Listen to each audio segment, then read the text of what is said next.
नमस्कार, ABP news पर हाजिर हूं मैं रुमाना इसार खान। आगे का एजेंडा देख रहे हैं आप, जहां बात आज महाराष्ट्र की होगी। नई सरकार के टॉप 3 ने कल शपथ ले ली है, लेकिन लग ऐसा रहा है कि सियासी पिक्चर महाराष्ट्र की अभी बाकी है और इसकी वजह है तीनों पार्टियों में। दरअसल जो मंत्रालय हैं, जो विभाग हैं अलग अलग, उनके बंटवारे को लेकर अभी खींचतान वाला मामला चल रहा है। देवेंद्र फडणवीस को अभी शपथ लिए 24 घंटे का भी वक्त नहीं बीता और विभागों को लेकर दावों का दंगल जो सार्वजनिक तौर पर शुरू हो चुका है, मतलब खुलेआम आकर दावे किए जा रहे हैं मंत्रालयों को लेकर। सबसे ज्यादा नजरें गृह विभाग पर, गृह मंत्रालय पर टिकी हुई हैं। जी, इसी गृह मंत्रालय को लेकर ही सबसे ज्यादा पेच फंसा हुआ है। और इस सबके बीच शिवसेना विधायक गुलाबराव पाटिल ने बड़ा बयान दे दिया है। वो कह रहे हैं कि उन्हें यानी शिंदे की शिवसेना को गृह और राजस्व जैसे बड़े विभाग चाहिए। दावा ठोका जा रहा है शिवसेना शिंदे गुट की तरफ से, गृह मंत्रालय पर भी, राजस्व मंत्रालय पर भी। इतना ही नहीं, अजीत पवार पर भी जमकर बरसे हैं नेताजी। कह रहे हैं अजीत पवार के आने से महायुति को नुकसान पहुंचा है। सुनाते हैं आपको उन्हीं के साथ ये खास बातचीत। एक बयान था कि अजीत पवार की पार्टी अगर नहीं होती महायुति में तो हमारी ज़्यादा सीटें आती थी। तो क्या एकनाथ शिंदे जी का सीएम होने का सपना था वो अजीत पवार की वजह से टूट गया? ऐसा तो नहीं कहते हैं, लेकिन ये बात तो सच्चाई है कि यदि आधे पार्ट में अजीत दादा नहीं आते थे तो कम से कम 100 सीटें तो हम लड़ते थे, या ये सब 100 से ज़्यादा भी लड़ते थे, और 80-90 सीटें हमारी आती थी। इसलिए निश्चित तौर पर अजीत दादा की पार्टी आने की वजह से हमारे हिस्से में उनका ही हिस्सा अलग से हो गया। और मुझे लगता है पोर्टफोलियो भी आधा हिस्सा अजीत पवार को ही जाएगा। नहीं जी, हमें भी मिलेगा और हमारी संख्या बहुत अच्छी है। 61 एमएलए हमारे साथ है, तो मुझे लगता है कि केंद्र में भी हमारे 7 एमपीज़ है, तो अच्छी डिपार्टमेंट, अच्छा पोर्टफोलियो मिलेगा। क्या क्या मांगा? अभी तो होम मांगा है, महसूल मांगा है, देखते हैं क्या होता है। तो देखिए, गुलाबराव पाटिल के बयान को लेकर अब अजीत गुट की तरफ से प्रतिक्रिया आ रही है। अजीत गुट के विधायक हैं अमोल मिटकिरी, उन्हीं ने बड़ा बयान दे दिया है। गुलाबराव पाटिल समझदारी से बातचीत करें, ये नसीहत दे रहे हैं अमोल मिटकिरी। अजीत पवार ने जो राज्य को दिया वो सराहनीय है। गुलाबराव जुलाबराव ना बने, ये अमोल मिटकिरी की तरफ से कहा गया। ये तो मामला बहुत खुलकर आर पार का आपस में ही महायुति की पार्टियों में देखने के लिए मिल रहा है। इस तरीके की बयानबाजी जो हो रही है, गुलाबराव जुलाबराव ना बने, ऐसी बातें करने से मंत्रालय नहीं मिलते हैं। सुनिए जरा अमोल मिटकिरी क्या कह रहे हैं। कुछ इंस्ट्रक्शन भी गगरानी जी को दिए और ज़रूर हमें लगता है कि सरकार संविधान का अमल करने वाला सरकार है, तो जो कोई यहाँ पे त्रुटियाँ होगी, अभी बाकी होगी, वो जल्द से जल्द दुरुस्त करके नेता एक्शन में दिखाई दिया है। फुल एक्शन में, they are in full action, so full action में है। और तीनों भी एक साथ है, महायुति एक संघ है, इसलिए जहाँ जहाँ ऐसा लगता है कि कोई चीज़ों की ज़रूरत हो वहाँ वो उस टाइप का सपोर्ट जरूर करेंगे। गुलाबराव पाटिल कहते हैं कि डिप्टी सीएम पद ले लिया पर हमें गृह मंत्री और महसूल दोनों चाहिए। गुलाबराव जी को हमने पहले भी सलाह दिया था कि इतनी आप ये मत कीजिए, गड़बड़ मत कीजिए, गड़बड़ करने से पेट खराब हो जाता है। हम आपसे फिर से रिक्वेस्ट करते हैं कि यहाँ मांगने से कुछ नहीं मिलता, जो कुछ आपके नसीब में होगा वो ज़रूर मिलेगा। लेकिन आप बोलेंगे गृह चाहिए, फाइनेंस चाहिए, माननीय अजीत दादा ने इस महाराष्ट्र को एक आर्थिक शिस्त दी है, जिसे हम कहते हैं डिसिप्लिन दिया है, इकोनॉमिकल डिसिप्लिन, और वो ताकत खाली अजीत दादा में है और वो महायुति के वरिष्ठ नेता ठहराएंगे। मुझे तो शंका ये है कि गुलाबराव पाटिल इनका कैबिनेट मंत्री पद है या वो भी नहीं है। अगर इस तरीके से बेतुके बयान करेंगे तो उनको कैबिनेट में नहीं मिल पाएंगी। लेकिन मैं उनसे छोटा हूँ, फिर भी उनसे विनती करता हूँ कि गुलाबराव जी ही रहिए, जुलाबराव मत बनिए। अजीत पवार बीच में आने की वजह से नुकसान हुआ, हमें ज़्यादा सीट मिलती तो ज़्यादा जीतते, अच्छे पोर्टफोलियो भी आते, ऐसा सीधे सीधे गुलाबराव पाटिल कह रहे हैं। गुलाबराव पाटिल जी कुछ भी कहेंगे, उनको कहने का अधिकार है, संवैधानिक अधिकार। लेकिन मैं गुलाबराव जी को इतना कहना चाहता हूं कि आपका बटेंगे और कटेंगे वाला जो नारा था और 20% जो वोटिंग प्लस हुआ महायुति में, उसमें हमारा बहुजन समाज है, मुस्लिम समाज है, मुस्लिम समाज की माँ बहनें हैं, बहुजन समाज की माँ बहनें हैं। ये जो हुआ वो आदरणीय अजीत दादा का जो सेक्युलरिज्म है, समता, स्वतंत्रता। तो मंत्रालय को लेकर खींचतान और यहां पर सीधी आर पार देखने के लिए मिल रही है शिवसेना शिंदे गुट और एनसीपी अजित गुट के नेताओं में। इस बीच शिंदे की सेना की ओर से खुलेआम अब गृह मंत्रालय की डिमांड तो रखी जा रही है, लेकिन शपथ ग्रहण के बाद जब देवेंद्र फडणवीस से पूछा गया गृह मंत्रालय किसका होगा, तो उन्होंने ये कहते हुए इस सवाल का जवाब टाल दिया कि अभी तो तीनों दलों की सरकार है और गृह मंत्रालय सरकार के पास है।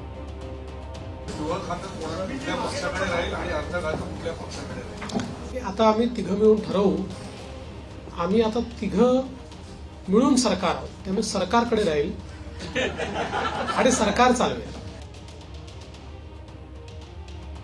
सीधे आपको लेकर चलेंगे, हमारे साथ हमारे सहयोगी सूरज ओझा इस वक्त मौजूद है। सूरज, जिस तरीके की बयानबाजी शपथ ग्रहण के बाद देखने के लिए मिल रही है, उससे तो ऐसा लग रहा है कि मामला अभी फंसा हुआ है, खींचतान बढ़ती है। जी बिल्कुल, जिस तरह से बयानबाजी आ रही है उस तरह से तो ऐसे ही लग रहा है कि खींचतान अभी चल ही रही है, पिक्चर अभी बाकी है और भी टर्न्स एंड ट्विस्ट देखने मिलेंगे। मैं दिखा देता हूं कि ये यहीं पर सारे नेतागण आए थे जब ऐसी बयानबाजी हुई। यहाँ पर सीएम भी आए थे, डीसीएम आए थे, तो आपने देखा होगा कि सीएम और डीसीएम दो एक तरफ बैठे थे तो दूसरे डीसीएम एक तरफ बैठे थे। मतलब आप देखिए कि जब इनकी पिक्चर ऐसी देखी जाती है उसमें भी ऐसा देखने मिल रहा है कि कहीं ना कहीं ये दुखी हैं, खुश नहीं हैं, और जो नेताओं के बयान आ रहे हैं उस बयान से भी ये साबित हो रहा है, ये दिखाई दे रहा है। गुलाबराव पाटिल ने जिस तरह से कहा कि अजित पवार अगर नहीं आते तो हमें ज़्यादा फायदा होता, हमें ज़्यादा सीट्स मिलती, हम ज़्यादा सीट पर जीतते। वहीं पे अमोल मिटकरी कहते हैं कि गुलाबराव पाटिल हमेशा ही इस तरह के बयानबाजी करते हैं, अगर वो संभाल के नहीं बातचीत करेंगे तो इस तरह की बातचीत करने से मंत्रालय नहीं मिलते। तो तमाम तरह की खींचतान हम देख सकते हैं कि महायुति में देखने मिल रही है। कल ही शपथ ग्रहण समारोह संपन्न हुआ है, मुख्यमंत्री और दो उप मुख्यमंत्री ने शपथ ली है, लेकिन अभी भी मंत्रालयों को लेकर सस्पेंस बरकरार है। किसको क्या मंत्रालय मिलता है इसे लेकर डेफिनेटली लॉबिंग्स भी शुरू है और इसी को लेकर आगे भी हमें टर्न्स एंड ट्विस्ट देखने मिल सकते हैं। लेकिन सूरज, जिस तरीके से देवेंद्र फडणवीस और उनसे जब पूछा गया गृह मंत्रालय किसका, इसको लेकर उन्होंने भी सीधे तौर पर कोई जवाब नहीं दिया। बोले कि तीनों दल सरकार में शामिल, गृह मंत्रालय सरकार के पास। मतलब बीजेपी भी कहीं अंदर ही अंदर इस बात को महसूस कर रही है कि गृह मंत्रालय को लेकर जो दावेदारी एकनाथ शिंदे की तरफ से की जा रही है, कहीं उस पर बात बिगड़ ना जाए। बिल्कुल, देखिए मेरे साथ मैं आपको दिखा दूं, यहाँ पर कालिदास कोलंबकर हैं, सबसे सीनियर बीजेपी नेता हैं और 9 टर्म से विधायक हैं। मैं उनसे बात करूंगा। सर, आप लाइव हैं एबीपी न्यूज़ पर, जानना चाहेंगे कि शपथ ग्रहण समारोह कल ही संपन्न हुआ और अभी भी खातों को लेकर, मंत्रालयों को लेकर खींचातान शुरू है। गुलाबराव पाटिल कहते हैं कि गृह मंत्रालय और फिनांस उन्हें चाहिए, अजित पवार नहीं आए होते तो और फ़ायदा होता। इस तरह की बातचीतें, बयानबाजी क्यों हो रही है? देखो, अभी सीएम साहब देवेंद्र जी बैठे हैं, ये जो प्रॉब्लम है वो अभी आज का दिन वो क्लियर करेगा। इसमें कुछ ज़्यादा कुछ ये नहीं है, प्रॉब्लम नहीं है। अच्छा, ये सिर्फ दिखाई दे रहा है क्योंकि सस्पेंस बरकरार है कि मंत्रालय किसको कितना जाएगा। नेता खुलकर बयानबाजी कर रहे हैं। अमोल मिटकरी कहते हैं कि गुलाबराव जुलाबराव ना बने, तो इस तरह की बयानबाजी भी अब सामने आ रही है। देखो, अभी क्या बढ़ेगा, मैं इन लोग को इतना ही बोलता है, जो जिम्मेदार हम लोग के जो बॉस लोग है, इन लोग पे ये जिम्मेदार है, इन लोग ने ये काम करना चाहिए। हम ज़्यादा इसके बारे में ज़्यादा नहीं बात कर सकता है, ये बॉस का जिम्मेदारी है, हर बॉस का। मेरा पूछने का मतलब यही था, आप सबसे सीनियर लीडर हैं, आपने जितनी बार विधायक बने उतना कोई भी नहीं बन पाया है आज तक, तो इसलिए ये सवाल था आपके एक्सपीरियंस को देखते हुए कि यही बात करता है। देखो, शिंदे साहब, अजित दादा, देवेंद्र जी बैठ के मिटाना चाहिए, इन लोग का काम है ये। हाँ। ये हर जो स्टेटमेंट देते हैं इन लोग का ये काम नहीं है, काम इन लोग का है, जो बॉस है ना हर पार्टी के। बयानबाजी क्यों आ जाती है? वो इन लोग को ये करना, सजेशन देना चाहिए ना, बयानबाजी मत करो। इन लोग ने सजेशन देना मांगता है, मतलब अपनी तकलीफ कोई व्यक्त ना करे। देखो क्या मालूम है, जो बॉस है इन लोग को ये मिटाने का है, वही मिटाएगा। ये स्टेटमेंट देने वाले नहीं मिटाएंगे, समझा ना। जी सुन रहे थे कि कालिदास कोलंबकर जी थे, सबसे सीनियर लीडर हैं बीजेपी के, जी। 9 टर्म से विधायक हैं, गिनीज वर्ल्ड रिकॉर्ड में भी उनका नाम जाने वाला है। जी। वो कह रहे थे कि अगर आपको आपकी कोई समस्या है, उसका निवारण चाहिए, तो वो 3 बड़े नेता ही बैठ के कर पाएंगे, इस तरह की बयानबाजी से नहीं होगा। तीनों नेताओं को भी बिल्कुल अपने जिम्मेदारी वो जो इस तीनों तरह दलों के लीडर बड़े हैं, नेताओं को कहीं ना कहीं देते हुए यहाँ पर नजर आए कि इन्हीं को लगाम लगानी चाहिए। जिस तरीके की ये बयानबाजी और वो भी सार्वजनिक तौर पर खुलकर सामने आ रही है, उससे कहीं ना कहीं महायुति में सब कुछ ठीक नहीं, संदेश तो जाहिर सी बात है यही जाएगा ना। अगली बड़ी खबर का हम रुख कर रहे हैं झारखंड सरकार में मंत्रालयों को लेकर। अब बड़ी खबर यह आ रही है कि कांग्रेस कोटे से मंत्रियों के विभागों में फेरबदल किया गया है। नेहा तिर्की को स्वास्थ्य, मेडिकल, शिक्षा और परिवार कल्याण, ये सूत्र बता रहे हैं। इरफान अंसारी को कृषि, पशुपालन और खाद्य एवं आपूर्ति विभाग, वहीं दीपिका पांडे को ग्रामीण विकास, पंचायती राज विभाग और राधा कृष्ण किशोर को वित्त, संसदीय कार्य। ये सूत्रों के हवाले से फिलहाल जानकारी है। कांग्रेस कोटे से मंत्री इरफान अंसारी जो हैं वो नाराज हो गए थे और उसी के बाद ये फेरबदल मंत्रालयों के बंटवारे में, जो कांग्रेस के खाते में मंत्रालय आए हैं उन्हीं को लेकर ये फेरबदल की खबर सामने आ रही है। इरफान अंसारी के नाराज होने की खबर थी और अब इरफान अंसारी को कृषि, पशुपालन, खाद्य एवं आपूर्ति विभाग, ये सूत्रों के हवाले से खबर है। नेहा तिर्की को स्वास्थ्य, मेडिकल, इरफान अंसारी को कृषि, पशुपालन, खाद्य एवं आपूर्ति विभाग, दीपिका पांडे को ग्रामीण विकास, पंचायती राज विभाग, वहीं राधा कृष्ण किशोर को वित्त, संसदीय कार्य।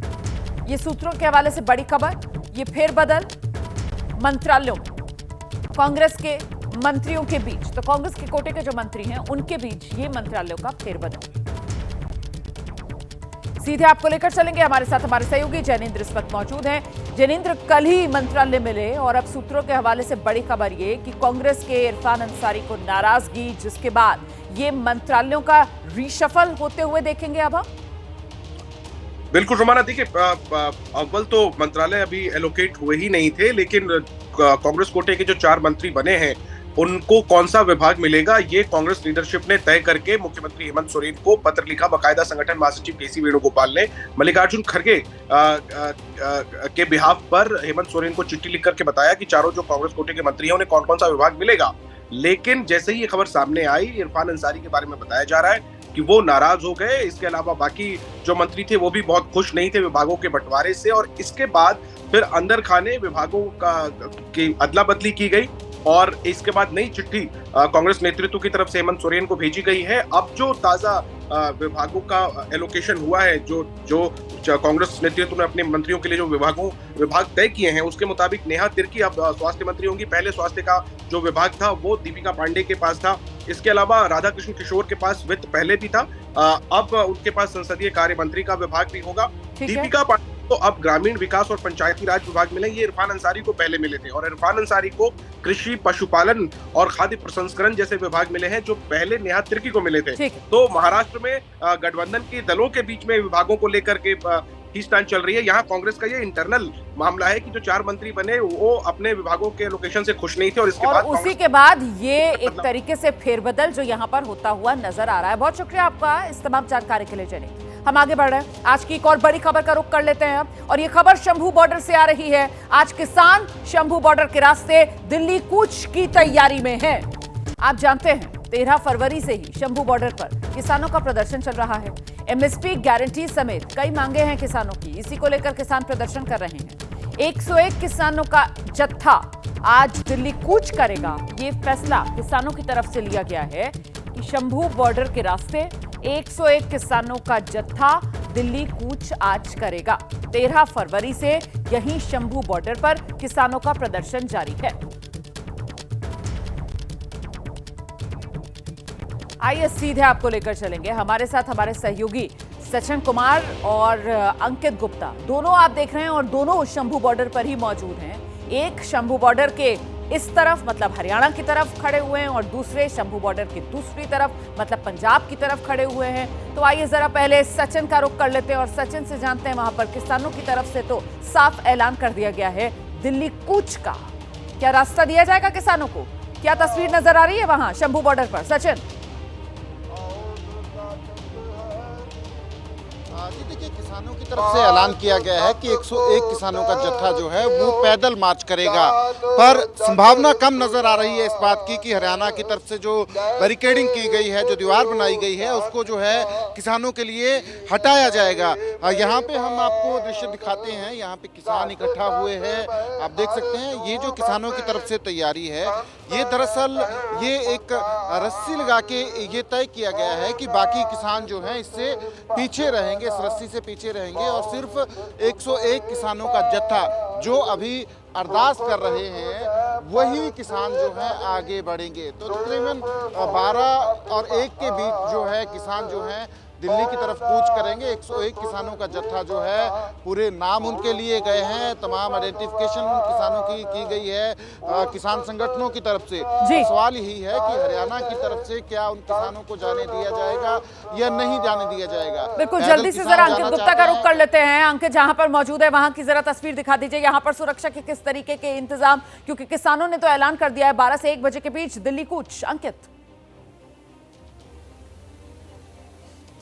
रोमाना, फिलहाल मुमकिन लगता नहीं, जो यहाँ की तस्वीरें हैं वो देख करके बिल्कुल मुमकिन नहीं लग रहा है कि चाहे 5 किसान हो 10 किसान हो, यहाँ तो बात हो रही है 101 किसानों की कि वो दिल्ली की तरफ आगे आ पाएंगे। देखिए जहाँ पर सचिन मौजूद है, मैं उससे करीबन आधा किलोमीटर दूरी पर मौजूद हूँ और मैं जहाँ पर मौजूद हूँ ये वो रास्ता है जहाँ से अगर किसानों को अनुमति दी जाती है या वो आगे बढ़ते हैं तो इसी रास्ते से होते हुए सामने एक टोल प्लाजा आपको नजर आ रहा है, उसको पार करने के बाद में इधर आगे जो दिल्ली की तरफ जाने का रास्ता है। लेकिन तस्वीर आप खुद देख लीजिए, यहाँ पर बड़े बड़े जो बोल्डर्स लगा दिए गए, बैरिकेड्स लगा दिए गए हैं और जो सुरक्षा कर्मी हैं वो तैनात कर दिए गए हैं इस रास्ते पर। मेहरबान अगर हम दूसरा रास्ता दिखाएं, ये जो रास्ता है, जो अगर जो उधर से एक और जो आने का रास्ता है उस पर क्या तस्वीर है, वहां पर पुलिस का वज्रवाहन खड़ा हुआ है जिससे कि आंसू गैस के गोले छोड़े जाते हैं और जो है जो पुलिसकर्मी हैं उनके पास भी इस तरीके के कई सारे वेपन्स हमको, यानी कि आंसू गैस के गोले छोड़ने के या फिर लाठी, वो सब हमको जरूर नजर आ रहा है। हालांकि कोशिश यही की जाएगी कि इन सब का इस्तेमाल करने की जरूरत ना पड़े। जहां पर आप मौजूद हैं, आप अंबाला जिले की तरफ है ना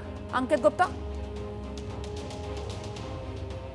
बिल्कुल बिल्कुल रोमाना, ये हरियाणा पुलिस है। हरियाणा पुलिस के साथ में यहाँ पर अर्धसैनिक बल के जवान भी नजर आ रहे हैं। मेहरबान एक और अगर हम तस्वीर दिखा पाएं तो देखिए, इधर घुमा दीजिए कैमरा। ये जो पूरा रास्ता है यहाँ से करीबन जो है 7-8 किलोमीटर दूर तक अगर आप चले जाएंगे तो किसी को इधर आने की अनुमति नहीं है। हम लोगों को भी यहाँ पर आने के लिए बार बार बताना पड़ा कि हम मीडिया कवरेज के लिए जा रहे हैं और जहाँ पर रोका जाएगा हम वहीं पर रुक जाएंगे। उसके बाद हम लोगों को यहाँ आने की अनुमति दी गई है। नजर बनाकर रखिए, जैसे कोई और अपडेट होगा फौरन आपका रुख करेंगे। तो दोनों सहयोगियों का फिलहाल शुक्रिया। आप देख रहे हैं शंभू बॉर्डर, जहां पर सुरक्षा के पुख्ता बंदोबस्त किए गए हैं और किसान जो हैं वो डटे हुए हैं कि आज तो वो शंभू बॉर्डर के रास्ते पंजाब से दिल्ली कूच करेंगे।